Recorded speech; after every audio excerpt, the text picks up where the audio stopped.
네, 여러분 반갑습니다. 오늘은 방정경 강경 335일째 되는 날입니다. 오늘도 허공장보살품 제8품 강경을 하도록 하겠습니다. 지금 우리 하고 있는 부분은 개송이지요. 개송을 쭉 하고 있습니다. 자, 지난 시간에 그 358페이지 이렇게 봅니다. 속된 경전을 믿고 배워 교만하고 방일하여서 그 위에 보면 이렇게 있습니다. 오는 세상의 비구들 온갖 물질에 개착하여 마당을 만들어서 바른 법을 비방하고 계율을 흐르고 나쁨에 행하여 절거의 속루에 탑착하고 속루 속된 그 루지요. 루가. 그 다음에 이익에 덮이게 되어 바른 법을 즐겨 닦지 않으며 속된 경전을 믿고 배워 교만하고 방일하여서 자기의 훌륭함을 찬탄하고 바르게 행하는 자를 멸시하며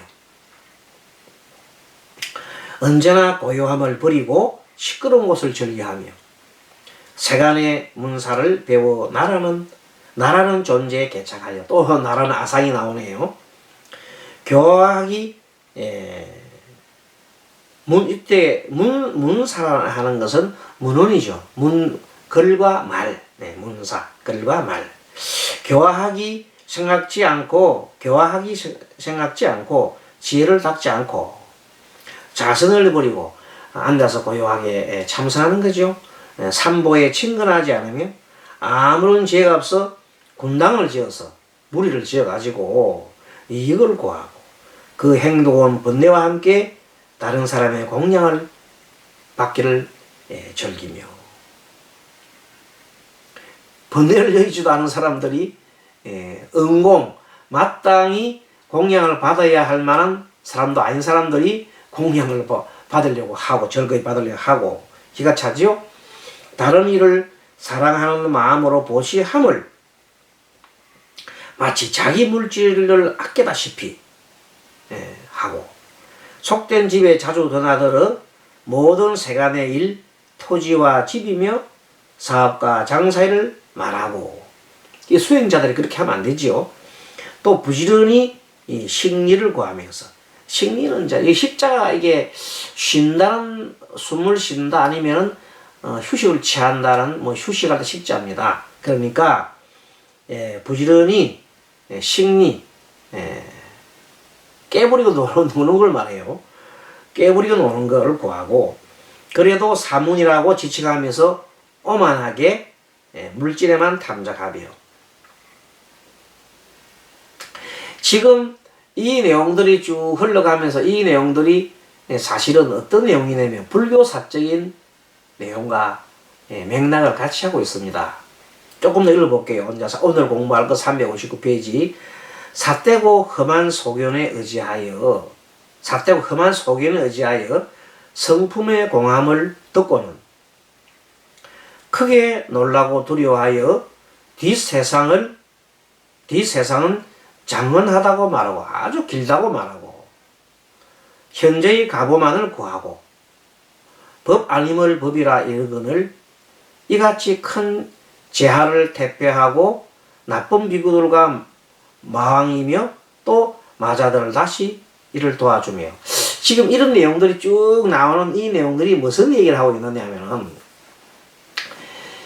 부처님께서 돌아가시고 난 다음에 부처님께서 인멸하시고 난 다음에 한 100년 정도가 되게 되면 부처님이 돌아가시는데 얼마 안 됐을 때는 바로 부처님 법이 계속해서 이어졌어요. 즉 부처님이 돌아가시고 얼마 안 돼가지고 500비구들이 모였지요. 769리 동굴에 모여가지고 아난존자가 제1차 그때 직결했죠. 아난존자 일체 직결하면서 뭘 했어요? 부처님의 평생을 설했던 내용을 쭉 자기가 설하고 다른 비구들이 인정을 해줬잖아요. 맞아. 그 부분 이렇게 됐어. 아니야. 그때는 아난존자가 없었지. 내가 들었는데 이렇다고 수정해 주기도 하고, 그래서 많은 500비구들, 500의 아란들이 다 인정을 해서 만드는 것이 바로 합송해 만드는 것이 경전입니다. 부처님의 경전이에요.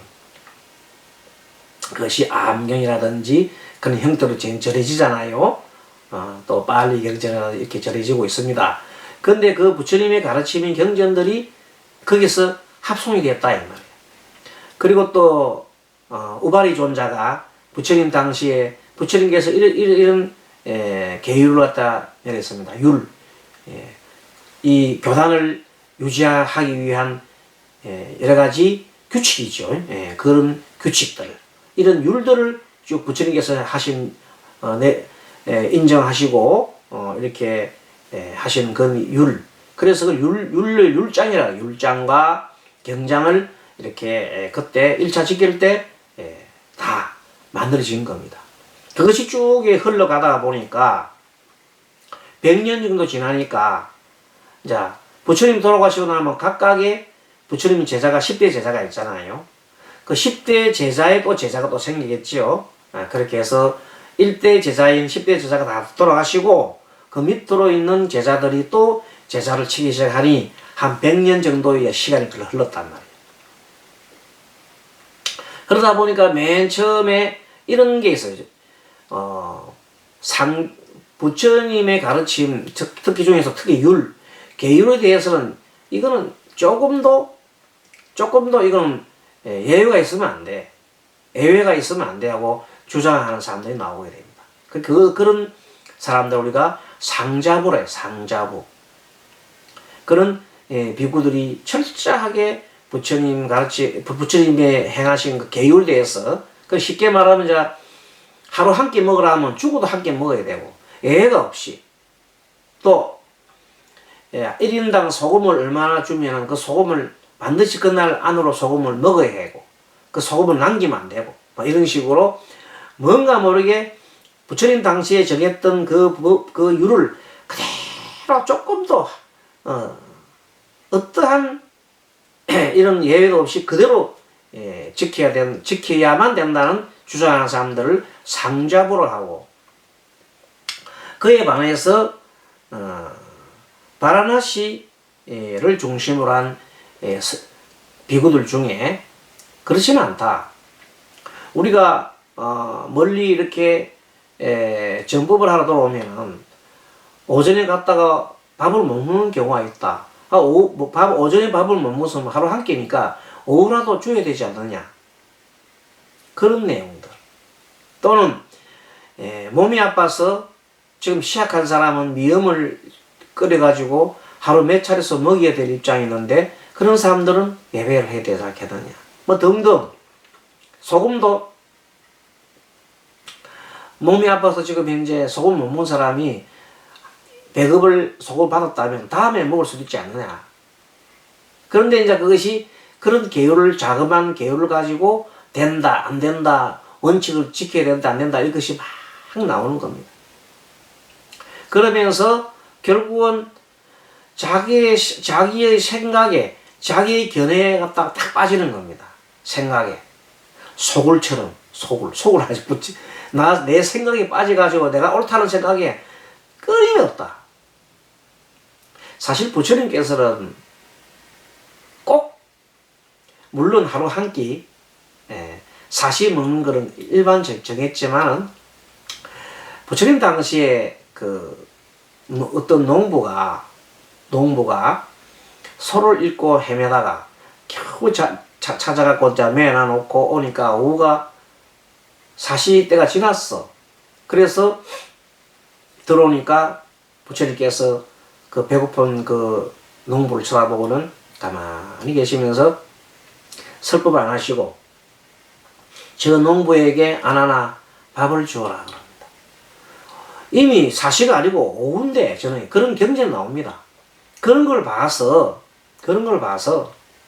부처님께서는 일반 대중이 움직일 때 이거를 완전히 막 그냥 전혀 변동이 없이 계율을 지키는 게 아니라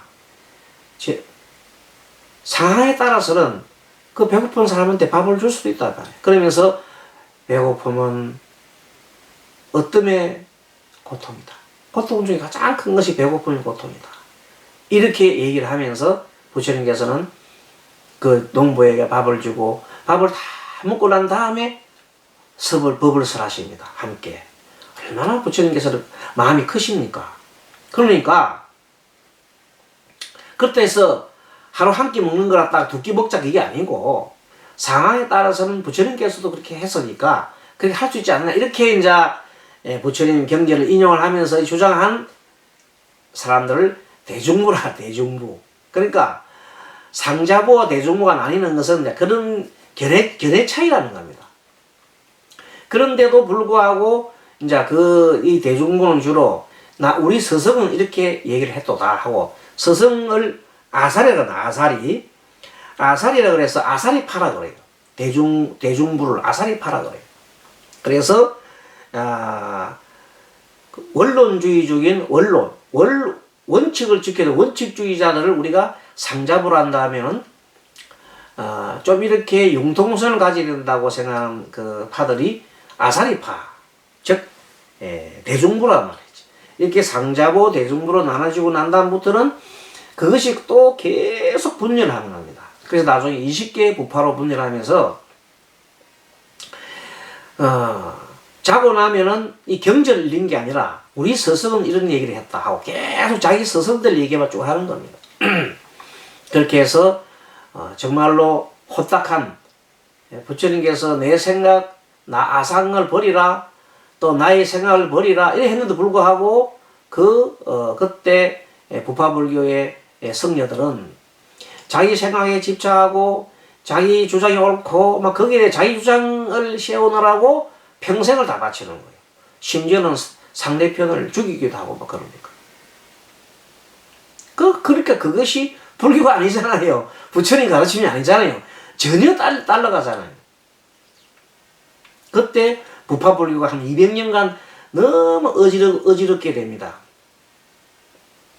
그 초기에 부처님의 그 큰 거룩하신 그 내용들이 퇴색이 돼가지고 부파불교 때 많은 인도의 불자들이 다 떠나버립니다. 어디로?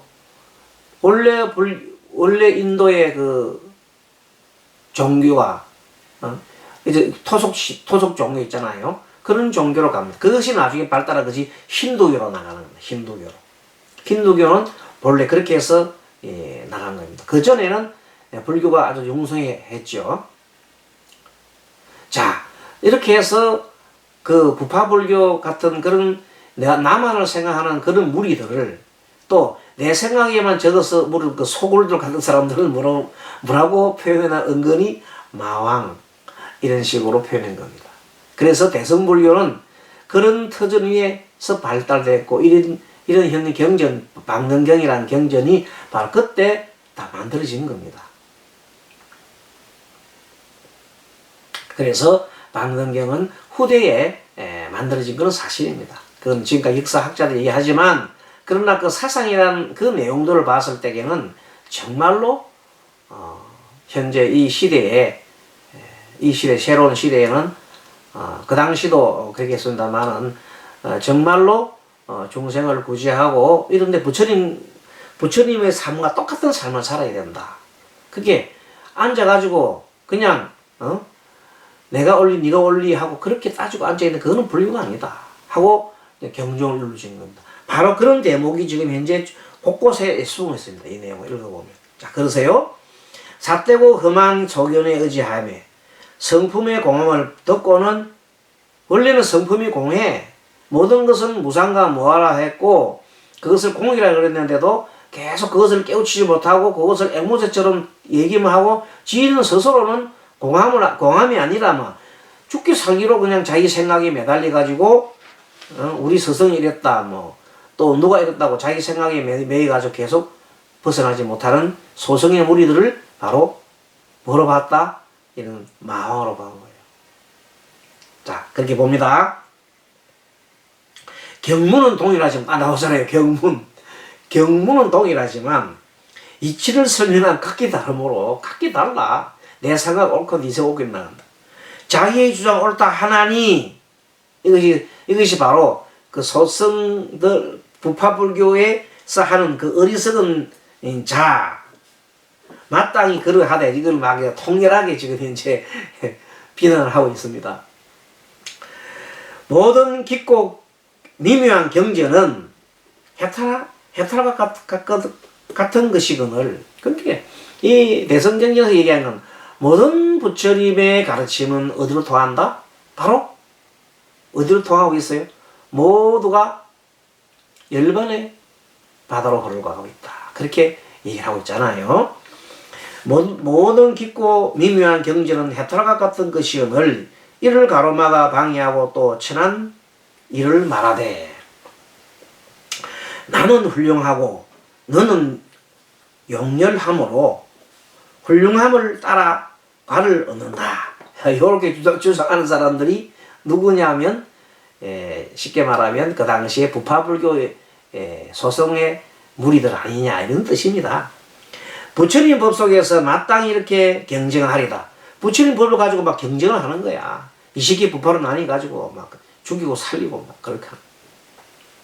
이같이 경쟁할 때 중생들이 많이 파괴되고, 당연히 중생들이 파괴돼서 그 중생들이 어디로 가버렸어요. 이제 다른 일부 인도에 원래 있던 그런 토속 신화로 다시 돌아가 버렸지. 법 아닌 왕에게 협박을 받으리. 법 아닌 왕의 협박을 받으리. 이러한 말세에 있어서는, 이러한 말세를 가지고 그때 그 당시 말세라고 하는 것은 부파불교가 일어난 시기를 부처님이 인멸한 이후에 말세라고 본 겁니다. 파괴는 매우 두려운 일이라 내 바른 법을 지니어 세상이 말하는 말을 부지하리니. 이제 이 대성의 무리들은 어떻게 태어나느냐. 그런 소승불교를 보고 너무나 한탄한 불자들이 스님이 아니냐. 일반 불자들이 절에 안 갔어요. 절에 안 가고 어디를 모였어요.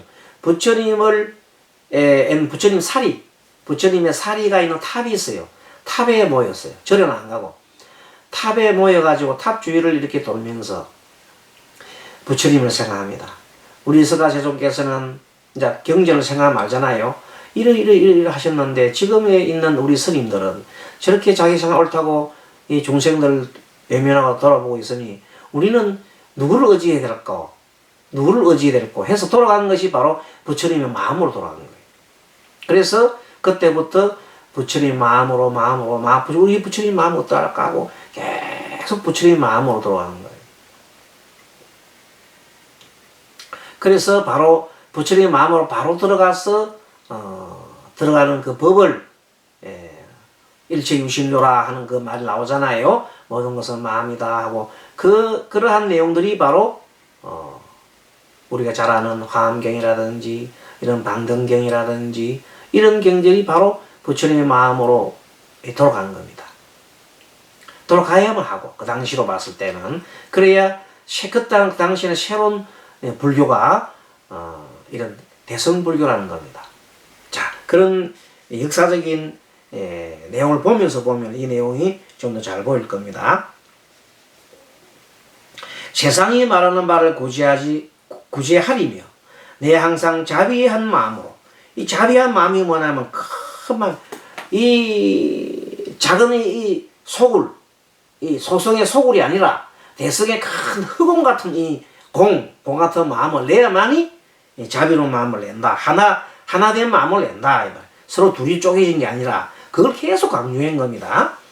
바른 대비심을 내어서 세상을 위해 보호하며 계율을 흘러서 악을 저지르며 바른 법에 머무르지 않다가 어떤 갈래에 빠진 이를 나는 항상 가엾게 여기며 애것을 보고는 나쁘다 하고 바른 법 비방하고 헐뜯음을 나는 끝내 그들과 함께 친당으로 삼지 않으리. 항상 나의 힘을 다하여 입의 허물을 잘 보호하고 무용한 사람 보아도 쓸모없는 사람 보아도 그의 단점을 말하지 않으며 내 성종에 머물러. 성종은 부처님의 종자입니다. 거룩한 종자에 머물러 두타로서. 두타는 두타행이라 그러죠. 이것은 욕심을 버리고 일체 욕심을 버리고 계를 잘 지키며 수행을 하는 깨끗한 마음으로 수행을 하는 것을 두타행이랍니다. 우리나라의 두타행이 20가지, 12가지 두타행이 있는데 대표적으로 고요한 곳에 머물러서 첫 번째, 두 번째 걸식을 하고 걸식을 하는 거죠. 그 다음 세 번째 걸식을 하되 7가식 7집에서 부처님처럼 가서 이렇게 걸식을 하라고. 그 다음 하루 한 끼를 먹고 이런 식으로 이제 자기를 이렇게 고행을 하는 거죠. 이렇게 부처님 같은 생활을 하라. 부처님 같은 행을 똑같이 하는 것은 두타행이라. 두타제일이 가섭 존재죠. 마가섭이 최고로 두타행을 잘했다. 자, 이렇게 해서 세상에 어둠을 여의고 절거이 고요함에 처하며 집착 없기가 사성과 같고 잘 조복하여 만족을 알리며 이렇게 해서 다음 계속해서 지금 현재 뭐를 이어가냐면 마에 대한 내용을 이어갑니다. 그래서 이렇게 이 경전을 통해서 보면은 그 내용을 불교 사적인 것과 접목해서 보면은 소승불교의 그 무리들을 은연중에 마 부처님에 입면하고 난 다음에 100년에서부터 한 2, 300년 사이에 아주 치열하게 싸움박질하던 그 부파불교의 그 군상들을 갖다가 얘기를 하고 있는 겁니다. 그래서 이 부파불교에 있는 군상들에서 반대하는 그 내용 무리들이 불교의 핵심적인 운동이 대승불교고 대승불교 탑을 중심으로 일어났고 탑을 중심으로 놀다 보면서 계속해서 모이다 보니까 많은 사람이 탑에 모인단 말이에요.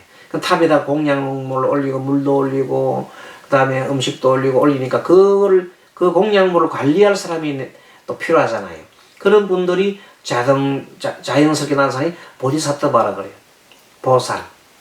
그래서 그 보살들은 상구불이 한편으로는 부처님과 같은 그런 되기를 원하고 또 한편으로는 모든 중생을 구제하기를 바라죠. 그래서 상구불이 하중생하는 그 보살 사상이 태어나고 그런 분들이 막 일어나면서 새로운 이제 그 전에 있었던 경전들을 다시 이렇게 재조명하면서 나타난 경전들이 무수히 막 나옵니다. 그래서 그 경전들이 그때에서 그 경전들은 부처님 가르침이 아닌 게 아닙니다. 부처님 가르침 핵심들을 이렇게 새로운 시각에서 이렇게 펼쳐준 것이 이런 방론경이라든지 화엄경, 금강경, 법화경 뭐 이런 내용들, 경전들 많은 경전들이 나옵니다. 그것은 바로 불교를 새롭게 대중화하는 과정에서 나오는 것이겠지. 그 원리는 똑같이 무상과 무아의 원리가 들어가 있는 겁니다.